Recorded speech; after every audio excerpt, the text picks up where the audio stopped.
Praise the Lord. श्रोत्रसहिता 1. धन्य जो पुरुष दुर्जनांच्या मसलतीने चालत नाही, पापी जनांच्या मार्गात उभा राहत नाही आणि निंदकाच्या बैठकीत बसत नाही, तर परमेश्वराच्या नियमशास्त्रात रमतो, त्याच्या नियमशास्त्राचे रात्रदिवस मनन करतो, तो धन्य. जे झाड पाण्याच्या प्रवाहाजवळ लावलेले असते ते आपल्या हंगामी फळ देते, त्याची पाने कोमजत नाहीत, अशा झाडासारखा तो आहे. आणि जे काही तो आपल्या हाती घेतो ते काम सिद्धीस जाते.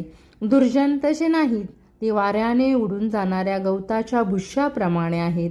त्यामुळे दुर्जन न्यायसमयी टिकावयाचे नाहीत आणि पापीजन धार्मिकाच्या मंडळीत उभे राहावयाचे नाहीत, कारण धार्मिकाचा आयुक्रम परमेश्वराला अवगत असतो, पण दुर्जनांचा आयुक्रम नष्ट होतो.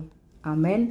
Praise the Lord. आप सब ही भजन संहिता, श्रोत्रसंहिता 1 रोज आपल्या वाचनामध्ये ठेवा आणि परमेश्वराने या भजन संहितामध्ये जे सांगितले त्याप्रमाणे आपल्या जीवनामध्ये मार्गक्रमण करा. निंदकाच्या बैठकीत बसू नका आणि परमेश्वराच्या नियमशास्त्रात रात्रदिवस मनन करा.